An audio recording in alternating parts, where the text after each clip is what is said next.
In 2007, a woman walking through downtown Millbrook, New York, heard a stranger say a name that stopped her in her tracks. The name belonged to no one real. It was a name her missing daughter had invented when she was 3 years old. The name of an imaginary friend only Karen and Claire had known about. The stranger was a woman on a phone call, walking past without slowing down. She said the name, Lila, clearly but quietly, as if it meant nothing. Then, without changing her tone or acknowledging Karen's presence, the woman said something else. "You will find her, but you won't remember me." The woman kept walking, disappeared into the crowd, left Karen standing on the sidewalk trying to understand what had just happened. Whether she had imagined it, whether 9 years of searching had finally broken something in her mind, or whether someone who knew where Claire was had just sent her a message. This is the story of a child taken in seconds, of a witness too terrified to speak, and of how a single word whispered on a crowded street finally brought the truth to light after 9 years of silence. April 2007, Millbrook, New York. Karen Monroe walked down Main Street on a Tuesday afternoon. She had just finished her shift at the diner where she had worked for the past 8 years. The same diner where she had worked when Claire disappeared. The same route home she had walked 1,000 times. Karen did this walk every day. Same streets, same shops, same hope that maybe today she would see something, hear something, find some trace of the daughter who had vanished from their front yard 9 years ago. The street was crowded. People moved around her. Tourists looking at shop windows, locals heading home from work.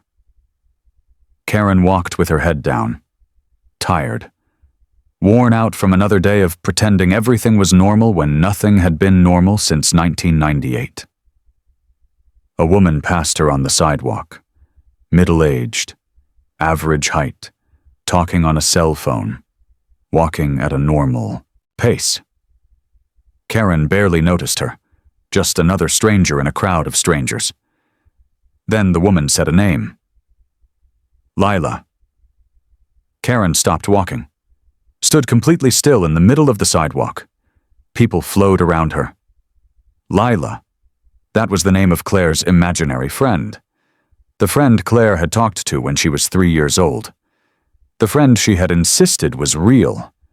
The friend only Karen knew about because Claire had only talked about Lila at home. Karen turned around, looked at the woman who had just said that name. The woman was still walking, still holding her phone to her ear, had not slowed down, had not looked at Karen. Then the woman spoke again. Same flat tone, same forward movement, as if she were still having a phone conversation. "You will find her, but you won't remember me." The woman kept walking, turned a corner, disappeared into the crowd. Karen stood frozen on the sidewalk. Her heart was pounding, her hands were shaking. Had that woman been talking to her? Or had she really been on a phone call? Why had she said Lila? Why had she said those specific words? Karen looked around, tried to find the woman again, ran to the corner where the woman had turned, looked down the side street. The woman was gone. Karen stood there for several minutes, tried to make sense of what had just happened, tried to decide if it had even been real. Maybe she had imagined it. Maybe 9 years of grief and searching and desperation had finally made her hear things that were not there. Or maybe someone knew where Claire was and had just told her. If you have ever heard something impossible in a crowded place, something that could not have been meant for you but felt too specific to be coincidence, you know the sensation of reality becoming uncertain. Karen walked home slowly, could not stop thinking about the woman, about the name Lila, about the words, "You will find her, but you won't remember me." She had no idea who the woman was. Had never seen her before. Did not know how to find her again. But someone had just said Lila. Someone had just said Claire would be found. And Karen did not know what to do with that information. She went home, sat at her kitchen table, stared at the wall where Claire's missing person flyer still hung after 9 years, tried to decide if she was losing her mind, or if hope had just found her on a crowded street. April 1998, 9 years earlier. Millbrook, New York. Claire Monroe was 3 years old and playing in the front yard of her house on Maple Street. It was a warm spring afternoon. Karen was inside doing laundry, could see Claire through the kitchen window, could hear her talking to herself the way 3-year-olds do. Claire was playing with her dolls, setting up a tea party on a blanket, talking to someone Karen could not see. Karen had learned not to ask who Claire was talking to. Claire always said the same thing. Lila, her imaginary friend. The friend who lived in the garden and came to play when no one else was around. Karen smiled watching her daughter. Claire had such an active imagination, such a bright spirit.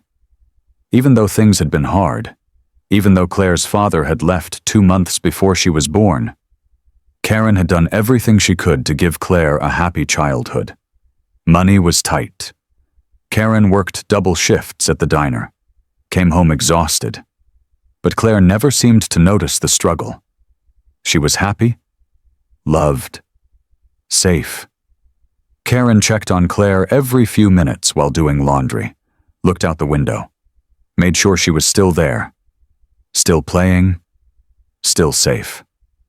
At 3:47 p.m., Karen went to the basement to switch the laundry from the washer to the dryer. The basement was directly below the kitchen. She would only be gone for 2 or 3 minutes. Karen moved quickly, transferred the wet clothes, started the dryer, headed back upstairs.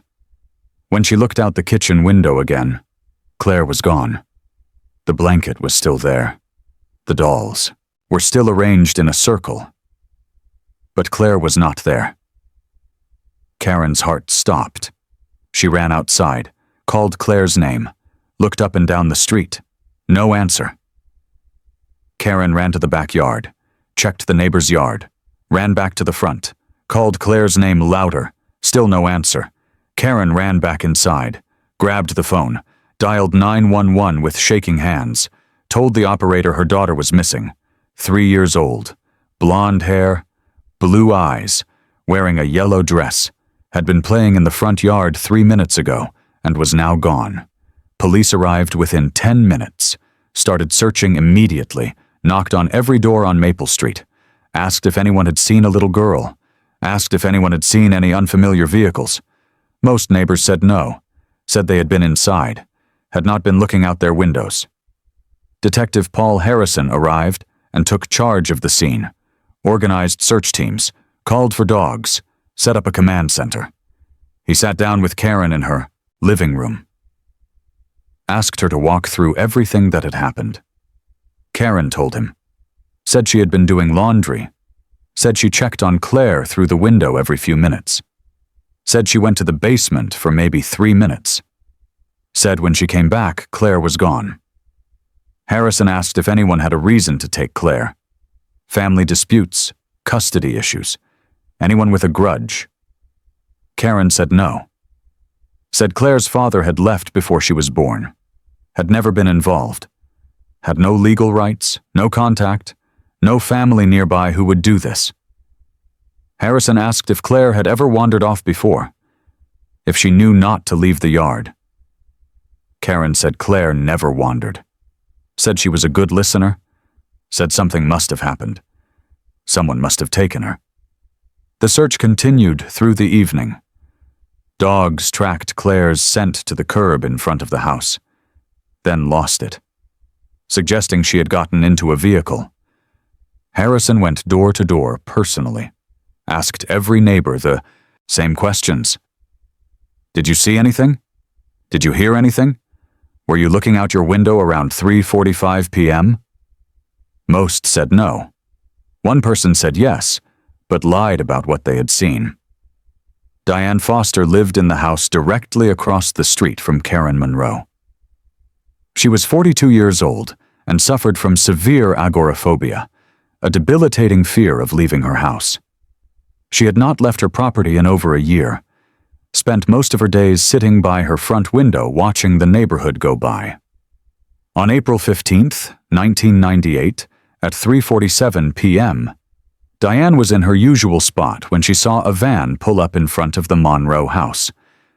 The van was white or light gray, unmarked except for what looked like a logo or emblem on the side. Two men got out. Diane watched them carefully.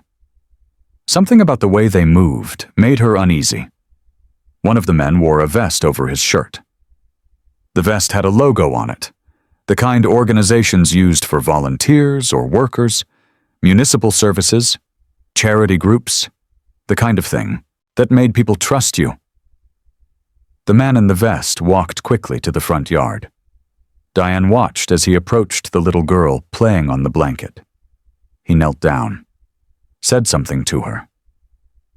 Diane could not hear what. The girl looked up at him, listened, then nodded. The man said something else. The girl stood up, started walking toward the van. Diane's chest tightened. Something was wrong. That man was not a neighbor. That child should not be going with him. Diane stood up from her chair. Her hands were shaking. She should call the police, should run outside, should yell, but her agoraphobia kept her frozen. The thought of going outside made her heart race, made her breathing shallow, made panic rise in her throat. The second man opened the van's sliding door. The first man picked up the little girl, lifted her into the van, closed the door. Then the man in the vest looked up, looked directly at Diane's window. Diane gasped, stepped back from the window, but it was too late. He had seen her. The man did not look angry, did not look threatening. His expression was calm, almost blank.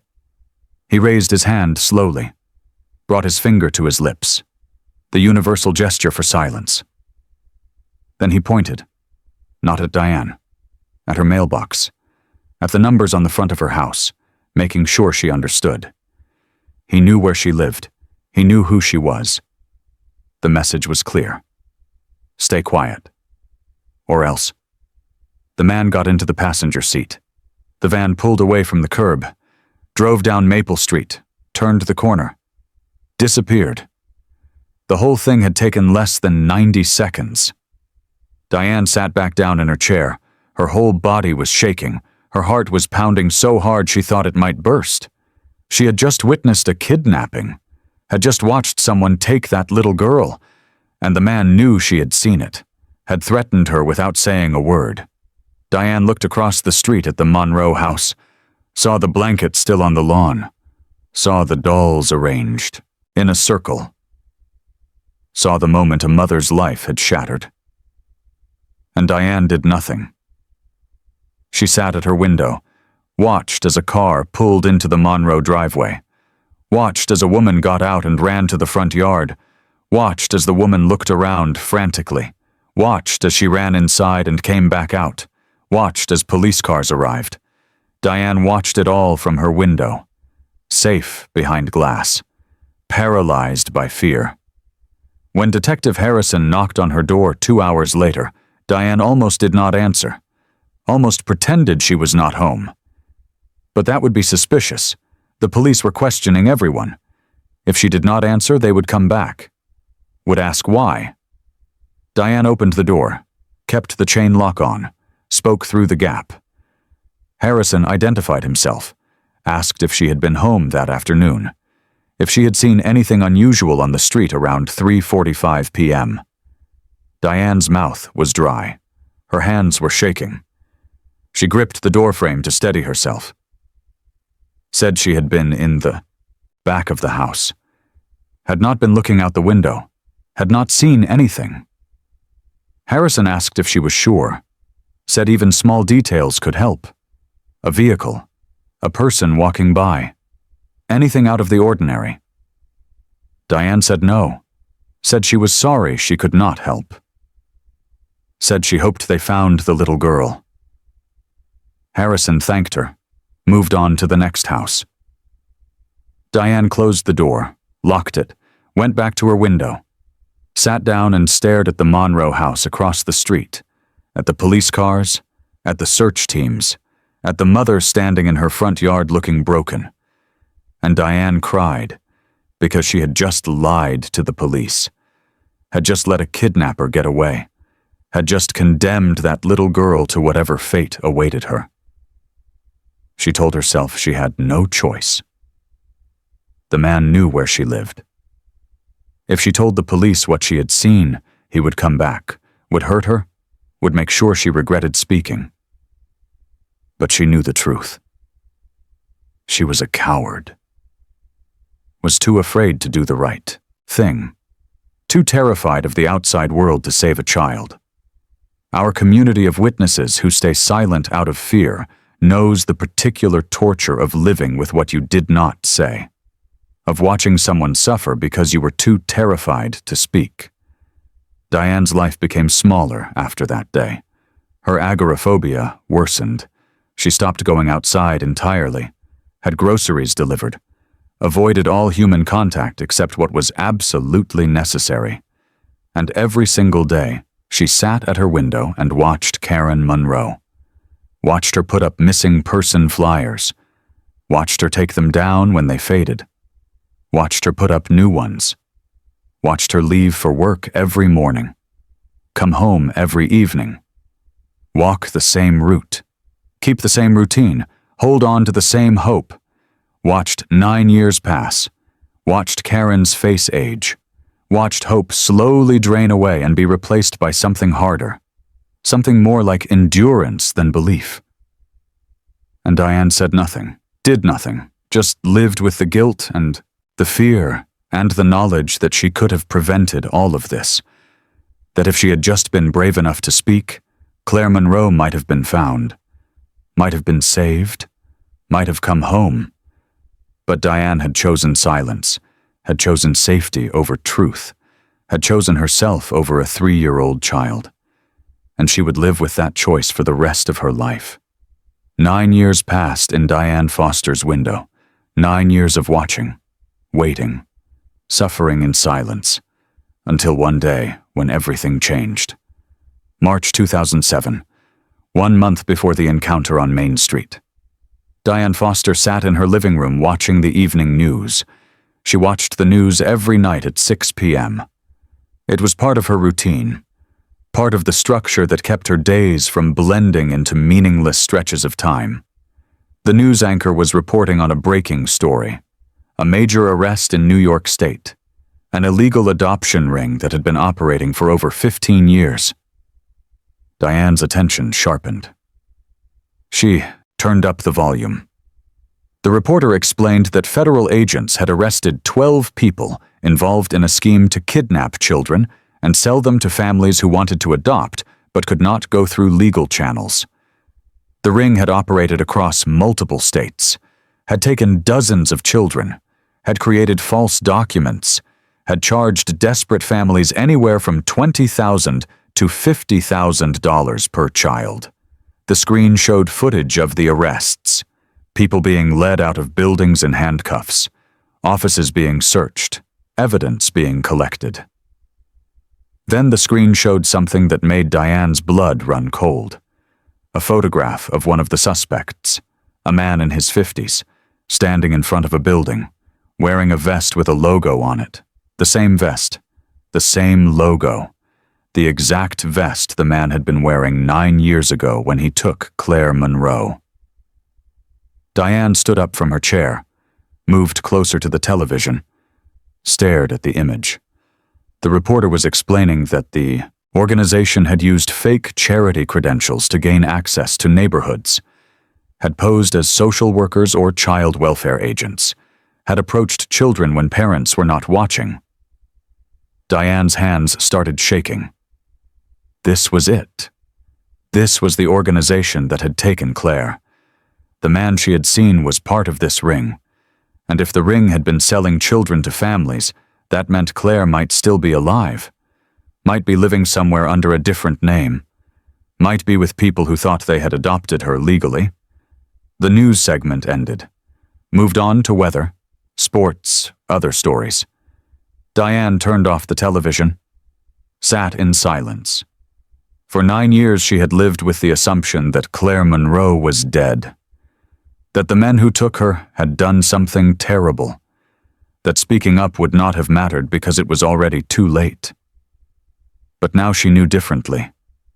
Claire might be alive, might be 12 years old now, might be going to school, living a normal life, not knowing who she really was. And Diane had information that could help find her, information the police needed, information that could bring Claire home. But Diane was still afraid. The man who had threatened her might still be out there, might still remember her, might still come after her if she spoke. Diane spent 3 weeks wrestling with herself, 3 weeks of guilt and fear and indecision. She would decide to call the police, then talk herself out of it, would pick up the phone, then put it down, would look out her window at Karen Monroe walking home from work, would watch her unlock her front door and disappear inside her empty house, would think about what it would mean to finally tell the truth, to finally do the right thing, but would also think about what it would mean to expose herself, to put herself in danger, to become visible again after years of hiding. If you have ever had to choose between safety and justice, between self-preservation and doing what is right, you know the weight of that decision. Finally, Diane made a choice. She could not go to the police directly, could not risk being identified, could not handle the exposure, the questions, the attention. But she could give Karen the information, could point her in the right direction, could give her enough to reopen the case without revealing her own identity. Diane started planning. She would approach Karen in public, in a crowd where she could disappear quickly, would pretend to be on a phone call so it would not look like she was talking to Karen specifically, would say just enough to let Karen know Claire could be found, would say just enough to give hope without giving herself away. She chose Main Street, the route Karen walked every day after work. Diane studied the timing, figured out exactly when Karen would be passing through downtown. On April 10th, 2007, Diane left her house for the first time in 8 months, walked to Main Street, positioned herself so she would intersect with Karen's path. Pulled out her cell phone, held it to her ear, started walking. Her heart was pounding, her hands were shaking. Every instinct told her to turn around, to go home, to stay safe. But she kept walking, saw Karen approaching, timed her steps so they would pass each other at exactly the right moment. And as she passed Karen, Diane said the word she knew would stop her in her tracks. Lila. The name of Claire's imaginary friend. The name only Karen would recognize. The name that would prove this was not coincidence. Karen stopped. Diane kept walking. Said the second thing. The message she needed Karen to understand. You will find her, but you won't remember me. Then Diane turned the corner, hurried down a side street, did not look back, did not slow down until she was 3 blocks away. She had done it, had sent the message, had given Karen hope. But hope alone would not be enough. Karen needed real information, details that would help the police, reopen the case, evidence that would lead them to Claire. Diane could not give that information in person, could not risk direct contact, but she could write it down, could leave it where Karen would find it. Diane spent 2 days writing and rewriting the note, trying to include enough detail to be helpful without including anything that would identify her, without revealing that she had watched from across the street, that she had seen everything, that she had lied to the police. She wrote about the van, described it as best she could remember.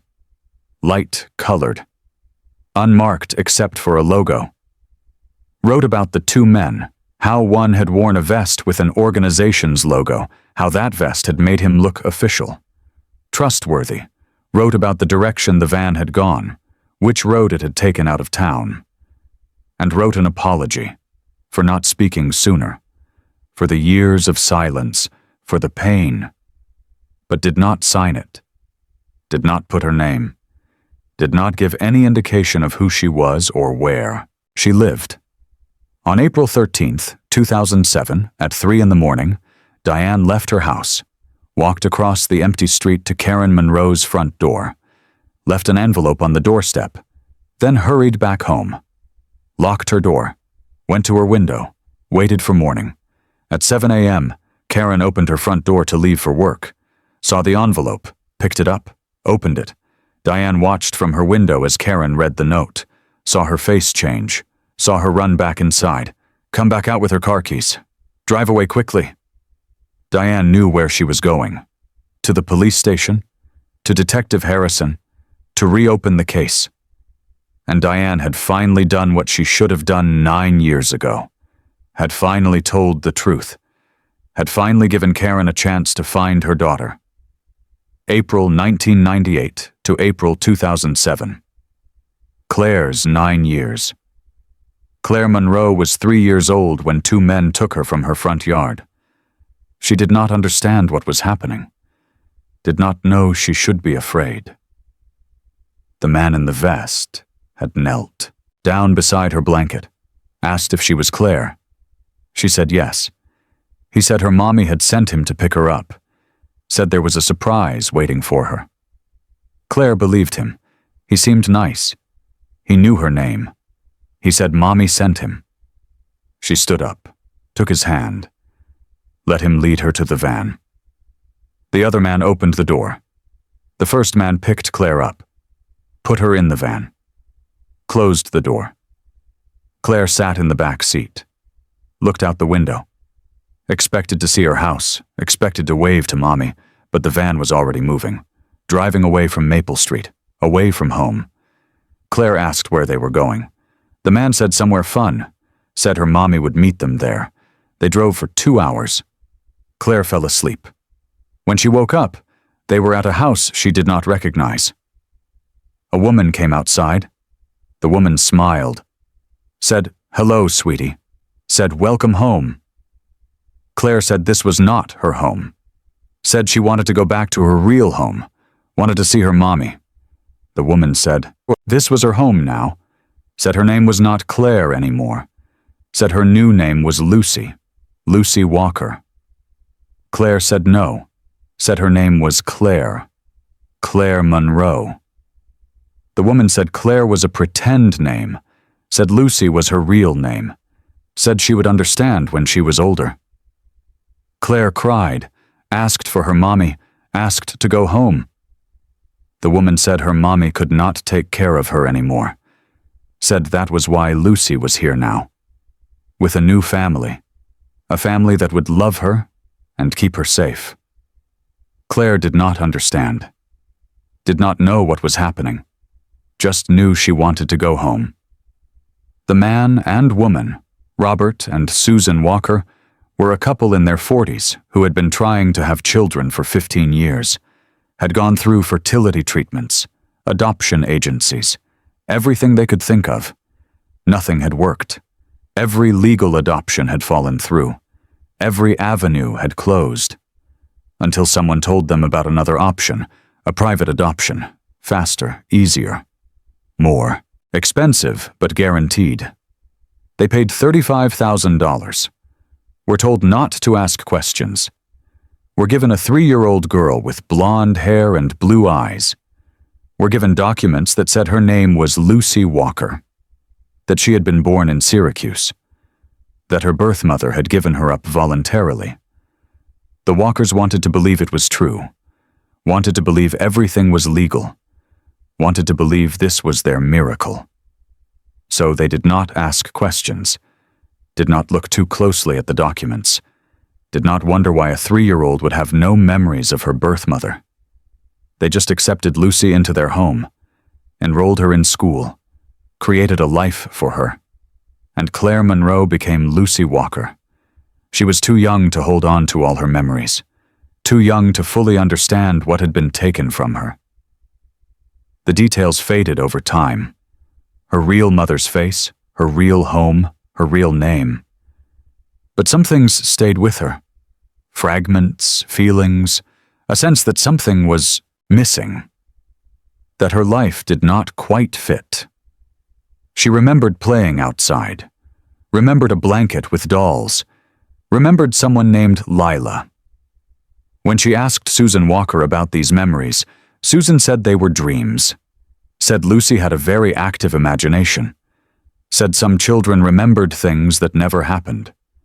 Lucy learned not to ask, learned to accept the life she had, learned to be Lucy Walker, even though somewhere deep inside, a small voice still whispered that her name was Claire. By the time she was 12, most of the memories were gone, replaced by new ones: school, friends, birthday parties, a normal childhood in Syracuse with Robert and Susan Walker. She did not know she had been stolen, did not know her real mother was still looking for her, did not know her real name was waiting to be remembered. Our community of children raised under false identities knows the strange sensation of living in a life that does not quite fit, of having memories that do not match the story you have been told, of feeling like a stranger in your own existence. Lucy Walker went to school, made friends, did homework, celebrated birthdays, lived what looked like a normal life.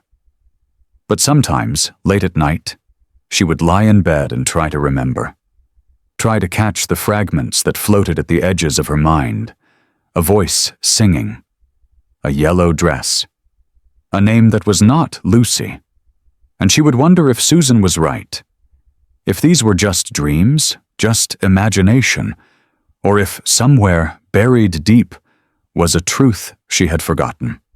April 2007, Detective Paul Harrison's office. Harrison had not thought about the Claire Monroe case in over a year. It sat in a file cabinet with dozens of other cold cases, cases that had no leads, no evidence, no hope of being solved. Until Karen Monroe walked into his office on April 13th, 2007, holding an envelope. She looked different than the last time Harrison had seen her, older, harder, but also hopeful in a way she had not been in years. She handed him the envelope, told him someone had left it on her doorstep, told him about the woman on Main Street who had said Lila, who had said Claire would be found. Harrison opened the envelope, read the note inside. Anonymous, handwritten, detailed, described a van, light gray or white, 2 men, one wearing a vest with an organization logo, described the route they had taken out of town, and apologized for not speaking sooner. Harrison looked at Karen, asked if she had any idea who had written this. Karen said no, said she had never seen the woman before, did not recognize her, did not know how she knew about Lila. Harrison studied the note. This was not a crank. This was someone who had seen something, someone who had been too afraid to speak but had finally found the courage. This was the break they needed. Harrison reopened the Claire Monroe case that afternoon, called in favors, requested resources, started building a new investigation. He pulled records from 1998, looked at missing children from that time period, found 4 other cases in New York State, all children between 2 and 4 years old, all taken from their front yards or driveways, all with no witnesses, no leads. Harrison cross-referenced the cases, found patterns, similar descriptions of vehicles, similar methods, similar time frames. This was not one kidnapping. This was a pattern, an organization. the same illegal adoption ring that had just been busted by federal agents. Harrison contacted the FBI, shared the information, asked to be included in the investigation. The FBI sent over files, records of the adoption ring's operations, names of people involved, transactions, placements. Harrison started organizing the information, building timelines, cross-referencing dates and locations. This would take time. There were dozens of children who had been placed through the ring, dozens of families who had paid for illegal adoptions. But somewhere in those records was Claire Monroe, now living under a different name, with a different family, not knowing who she really was. Harrison had waited 9 years. He could wait a few more weeks to do this right. The investigation was just beginning. April 2007. 2 weeks after the case was reopened. Detective Paul Harrison sat at his desk surrounded by files. FBI records, missing children reports, illegal adoption transactions. He had been working 14-hour days for 2 weeks, going through every document, every name, every placement. The FBI had given him access to the complete records of the adoption ring. Hundreds of transactions spanning 15 years, children taken from parks, front yards, shopping centers, sold to families who paid anywhere from $20,000 to $60,000. Harrison was looking for a specific child. Female, 3 years old in 1998, taken from Millbrook, New York. Blonde hair, blue eyes. He had narrowed the possibilities to 17 children. 17 girls who had been placed in New York State between April and June of 1998, all around the right age, all matching the general description. Harrison started eliminating them systematically, checked birth records, hospital records, school enrollment dates, looking for inconsistencies, looking for documents that did not quite match, found 3 that stood out, 3 placements where the paperwork looked too clean, where birth records showed rounded dates, where hospitals had no record of the births listed. One was in Albany, one in Rochester, one in Syracuse. Harrison requested photographs from the schools the children attended, asked for recent photos, yearbook pictures, anything current. The photos arrived over the course of 3 days. The girl in Albany was clearly not Claire. Different facial structure, different build. The girl in Rochester was closer. Similar coloring. But the eyes were wrong. The shape of the face did not match. The girl in Syracuse made Harrison stop. Made him pull up the age progression images the FBI had created for Claire Monroe. Made him compare them side by side. The resemblance was striking. Same eyes, same nose, same slight dimple in the left cheek. Harrison read the file. Lucy Walker, age 12, enrolled at Jefferson Middle School in Syracuse, living with Robert and Susan Walker, placed in April 1998. Birth certificate showed she was born March 12, 1995 in Syracuse, but the hospital listed had no record of the birth. The attending physician listed had retired in 1992. The documents were fake. Well made, but fake. Harrison pulled the transaction record. Robert and Susan Walker had paid $35,000 on April 10, 1998, 5 days before Claire Monroe disappeared. But the adoption had been arranged weeks earlier. The money had been paid in advance. The ring had already identified the Walkers as buyers before they found Claire. Harrison felt his pulse quicken. This was her. This had to be her. But he could not move yet. Could not risk being wrong. Could not traumatize a 12-year-old girl based on a hunch. He needed to be sure. Harrison called a colleague in the Syracuse Police Department, requested a discreet surveillance, asked them to observe Lucy Walker, take photographs, confirm she matched the physical description. The surveillance lasted 3 days. The photos came back, showed a 12-year-old girl walking to school, sitting in class, playing with friends during lunch. Harrison showed the photos to Karen Monroe, asked if she saw anything familiar. Karen stared at the photos for a long time, looked at the girl's face, her smile, the way she moved, started crying, said she could not be sure, said 9 years was too long, said Claire had been 3 years old and this girl was 12, said she wanted it to be Claire, but could not tell just from a photograph. Harrison understood. He could not ask a mother to identify her daughter from surveillance photos, could not put that burden on Karen. He needed proof, scientific proof. Harrison requested a court order for a DNA test, submitted his evidence, the fake documents, the timeline, the physical resemblance, the transaction records linking the Walkers to the adoption ring. The judge granted the order. But with conditions.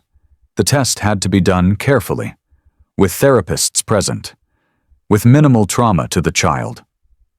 Harrison coordinated with Child Protective Services, with the FBI, with therapists who specialized in cases like this.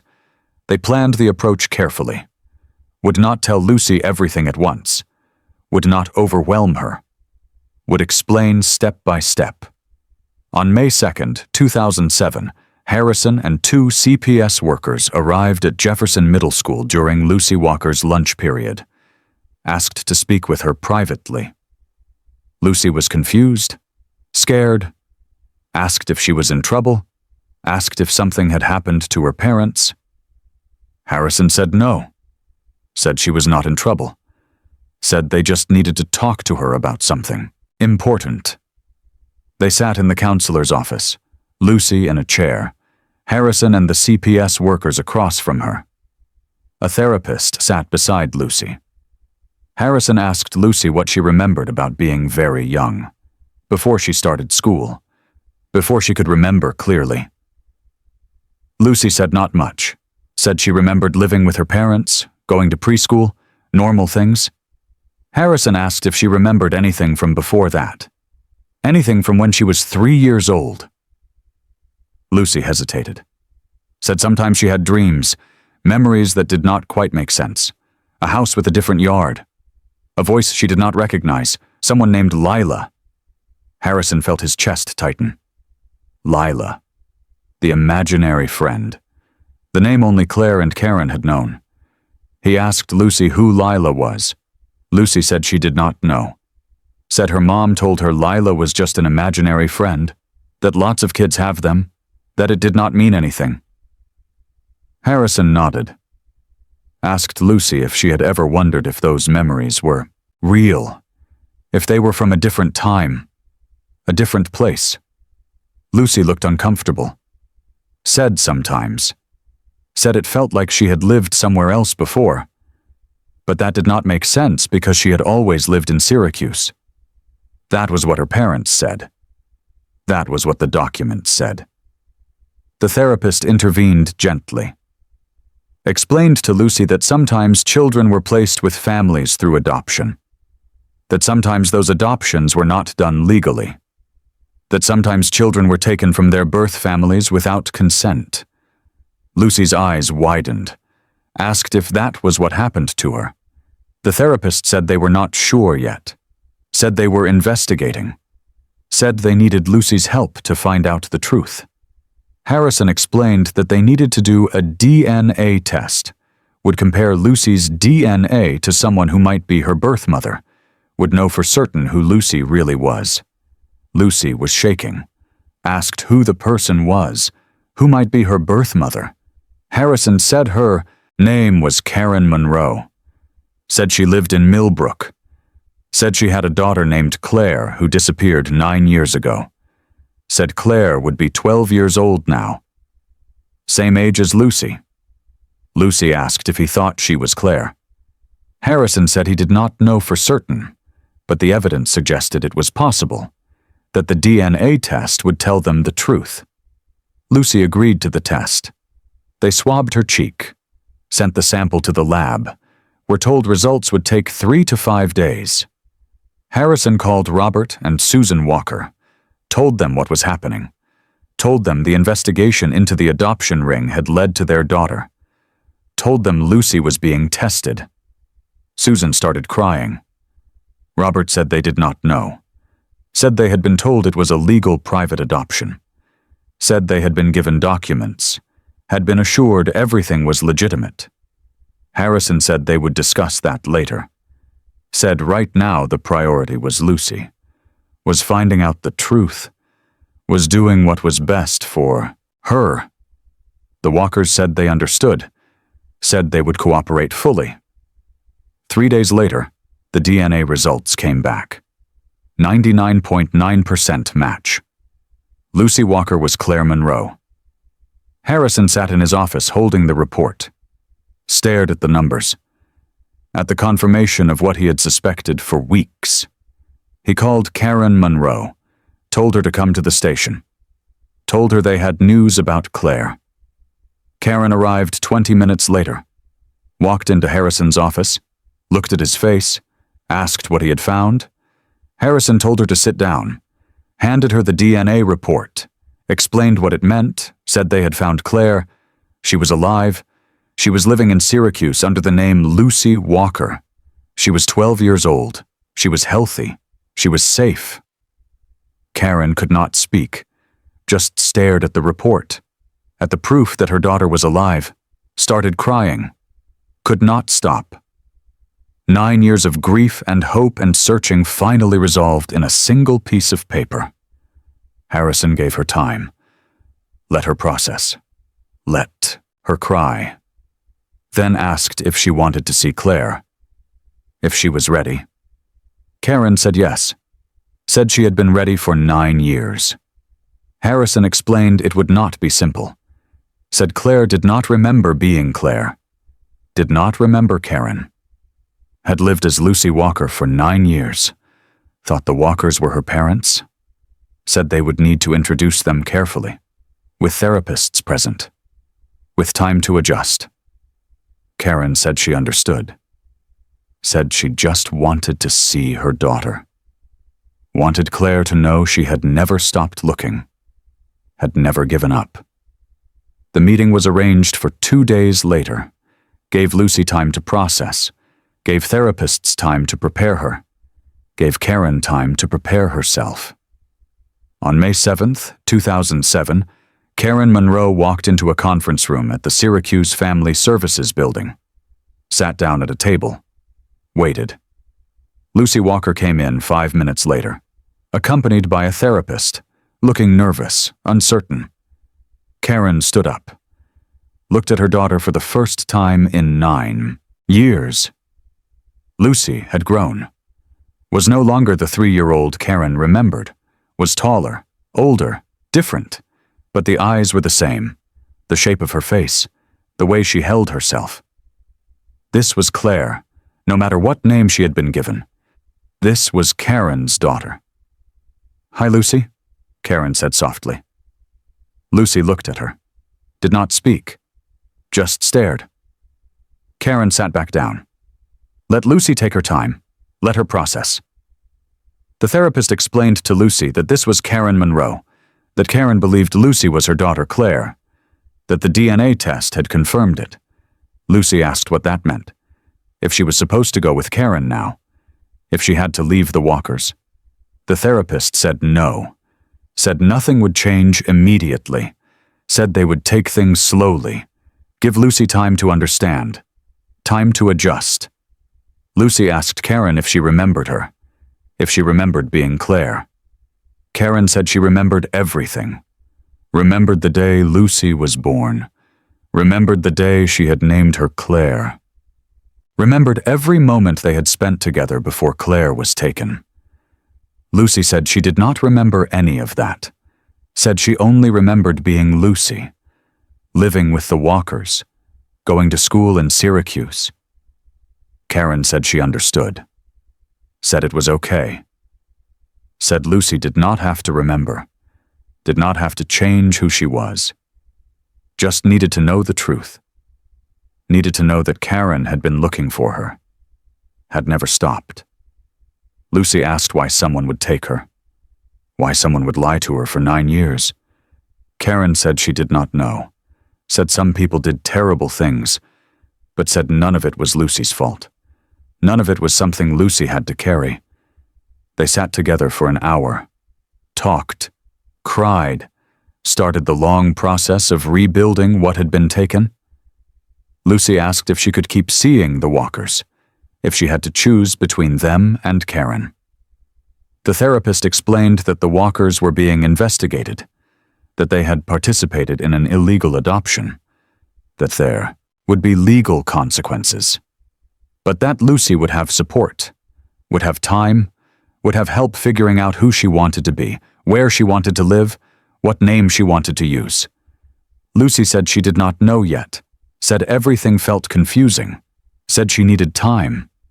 Karen said she had all the time in the world, said she had waited 9 years, could wait as long as Lucy needed. If you have ever had your identity challenged, your history rewritten, your understanding of yourself shattered, you know that truth doesn't always bring immediate relief. Sometimes it brings more questions, more pain, more confusion. Lucy Walker spent the next year in therapy, working through what it meant to be Claire Monroe, what it meant to have 2 families, 2 names, 2 versions of her past. Robert and Susan Walker were charged with participating in an illegal adoption. They claimed they had not known, had been deceived by the ring, had thought everything was legitimate. The court found them guilty of negligence but not conspiracy. They were sentenced to probation, barred from contact with Lucy pending her decision about future visits. Karen moved to Syracuse to be closer to Lucy, rented an apartment, got a job at a local diner, made herself available without being intrusive. Lucy visited her once a week. They talked, shared meals, started building a relationship that was not mother and daughter yet, but might become that someday. Lucy eventually decided to change her name back to Claire. Said it felt right, said it honored both who she had been and who she was now. She chose to live with Karen. Started calling her mom. Started rebuilding the life that had been stolen from them both. 2 years after being found, Claire spoke at a conference for families of missing children, stood at a podium, spoke in a voice that was steady despite everything, said she was Claire Monroe, had been kidnapped at age 3, had lived under a false name for 9 years, had been found because her mother never gave up, because a witness finally found the courage to speak, because a detective refused to let the case die, said if there was another child out there living under a false name, another family searching, another witness too afraid to speak, please, find the courage, tell the truth, because she had been given her life back, and someone else deserved that chance too. Karen sat in the audience, watched her daughter speak, watched her transform pain into purpose, watched her become someone neither Claire nor Lucy had been before, someone new, someone whole.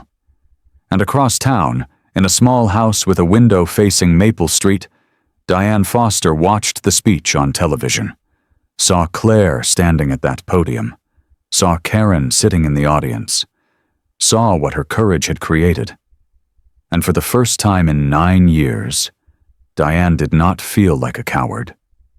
If this story reminds you that some missing children do come home, that witnesses can find courage even after years of silence, that mothers who never give up sometimes get their daughters back, remember this.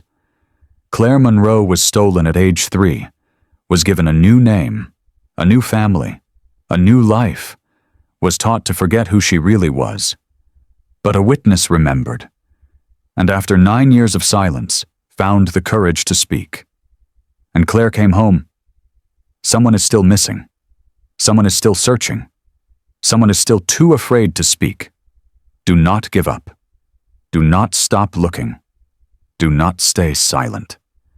Because Claire Monroe came home after 9 years, and her story belongs to every mother who refuses to give up, to every witness who finds courage, to every child waiting to be found.